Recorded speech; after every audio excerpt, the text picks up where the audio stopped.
A las 10 en punto, todos los seres vivos de una aldea pacífica se desmayan. ¿Cómo es posible?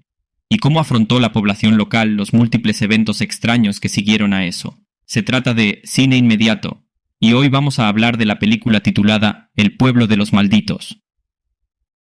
En la pequeña ciudad costera de Midwich, la gente se prepara para el festival anual del pueblo. El evento llama la atención de toda la ciudad, incluida Jill, la directora de la escuela primaria. Cuando el reloj marca las 10 de la mañana, todas las personas y animales de la ciudad caen repentinamente inconscientes. Frank, el esposo de Jill, está regresando a Midwich. También se desmaya, lo que hace que el automóvil corra hacia un lado y explote.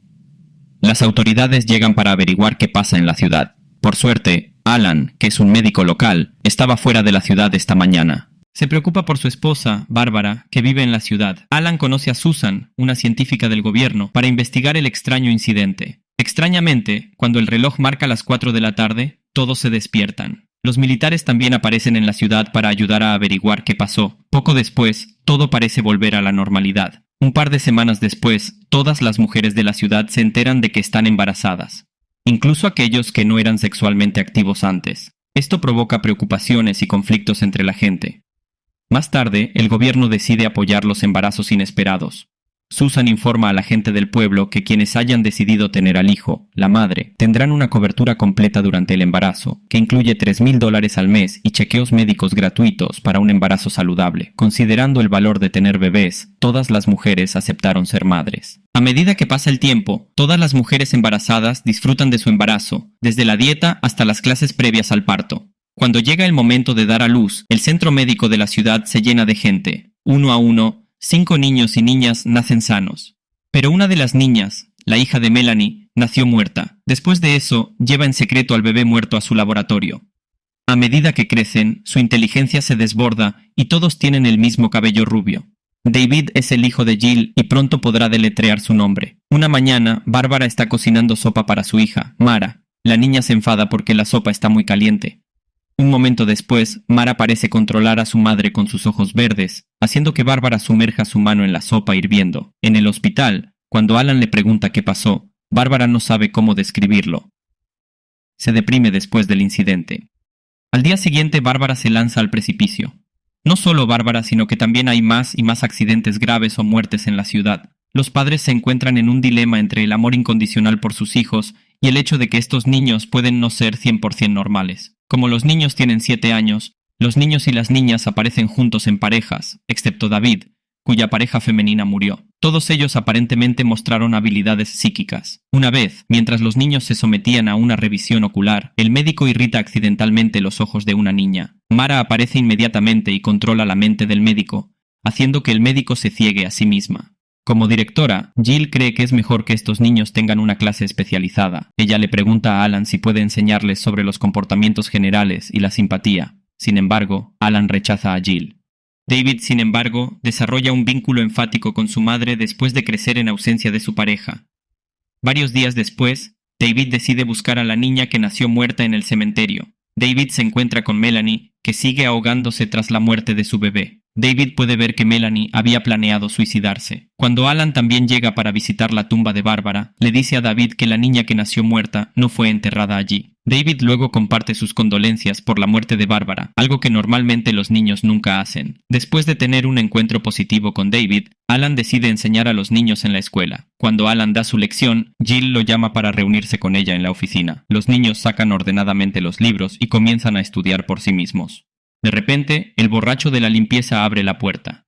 Empieza a acusar a los niños de sus crímenes. Cuando el hombre golpea a un niño con su escoba, los niños se sienten amenazados. Cuando sus ojos se ponen verdes, 8 de ellos, excepto David, lo controlan para subir la escalera. Sus ojos se ponen rojos y el hombre también se deja caer desde el techo del edificio. Alan y Jill se apresuran a salvarlo, pero ya es demasiado tarde. Los niños salen de la clase haciendo que Alan y Jill crean que no son humanos. Al día siguiente, Alan decide ver a Susan contándole su teoría de que los niños deben ser la causa de todas las muertes misteriosas. Susan también revela que desde que nacieron los niños, se han denunciado más de 30 casos de suicidio.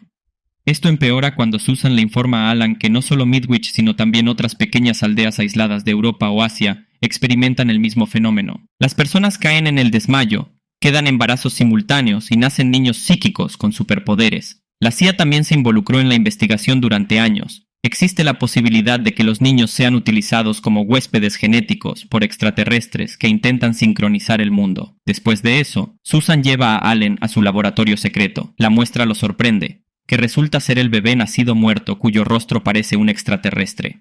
Susan luego le recuerda a Alan la habilidad psíquica de los niños. Ella les advierte que no les digan lo que tiene en mente. Alan se enfada con Susan por haber ocultado la verdad durante tanto tiempo. Susan argumenta que tiene que ocultar sus pensamientos a los niños y centrarse en su teoría hasta que se demuestre que no. Luego le pide a Alan que la ayude a continuar con el proyecto para reducir el peligro que representan los niños.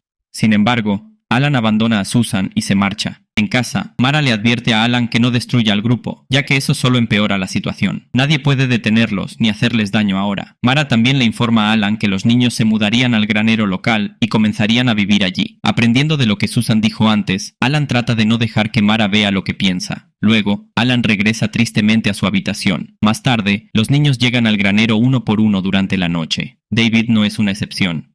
Jill le aconseja que no se una al grupo, ya que David es diferente al resto de ellos. Sin embargo, David dice que no le ha dejado otra opción en esta situación y se baja del coche.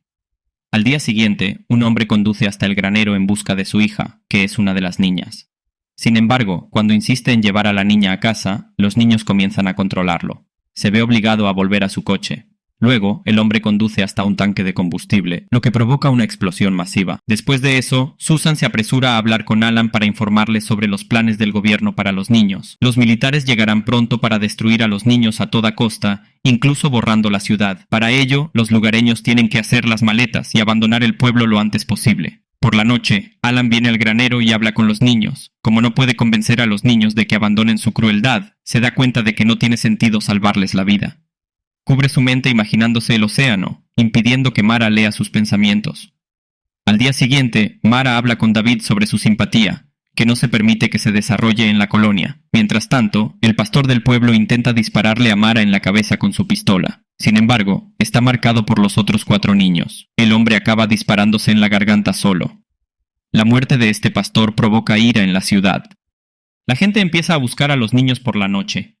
Cuando se enfrentan a algunos de los niños en el camino, una mujer comienza a enfurecerse por su malvado crimen. Luego es controlada y se quema hasta morir. Mientras tanto, Susan está haciendo las maletas para irse de la ciudad antes de que el gobierno envíe un ejército a la aldea. En ese momento, Susan se encuentra con Mara, David y otro chico. Intenta ocultar sus ideas sobre el próximo plan del gobierno. Cuando el trío entra en el laboratorio de Susan, David finalmente puede ver a su compañera. El niño comienza a llorar, lamentándose por la muerte del bebé. Mara vuelve a usar su poder, haciendo que Susan se acueste en la mesa de disección y se suicida con un bisturí. Durante ese tiempo, Alan preparó una caja de dinamita en su jardín para deshacerse de los niños malvados. La policía estatal y el ejército también llegan a la ciudad según lo previsto. Alan llega a la escuela para ver a Jill contándole cómo detener a los niños. Sin embargo, Alan quiere llevar a cabo el plan solo, por lo que encierra a Jill dentro antes de irse. Jill le ruega a Alan que no le haga daño a David, ya que es diferente a los demás. Más tarde, uno de los coches de la policía llega al granero. Mara y los demás niños comienzan a controlar a los agentes de policía, obligándolos a disparar contra otros coches que se aproximan. Los policías comienzan a masacrarse unos a otros, convirtiendo la ciudad en un caos. David, sin embargo, se queda dentro del granero y tiene miedo de lo que hacen sus amigos. Mientras tanto, Jill también rompe la puerta y conduce al granero para salvar a David. Alan también llega al granero para su lección, como de costumbre. Para deshacerse de los niños malvados, Alan elabora un plan en el que se colocará un maletín con dinamita en el aula infantil. Mientras Jill le ruega a Alan que salve a David, Alan intenta hacerlo pidiéndole a David que salga del aula para recoger libros de su automóvil. Sin embargo, Mara puede sentir sus extrañas acciones. El grupo comienza a investigar a Alan penetrando en su mente. En ese momento llega Jill, pero los niños quieren hacerle daño. David está muy enojado y se apresura a derribar a Mara. Al pensar en una pared de ladrillos, Alan es capaz de crear una barrera psicológica para mantener a los niños inconscientes de la existencia de la bomba. Alan apresura a Jill a sacar a David antes de la hora fijada. Al final, los niños penetran en la mente de Alan, pero ya es demasiado tarde. La bomba explota, destruye el granero y mata a todos, incluido Alan. Jill y David sobreviven después de la masacre. Jill le dice a David que todos se mudarán a un lugar donde nadie los conozca. En la última escena, David está sentado en el coche de su madre, mirando a lo lejos.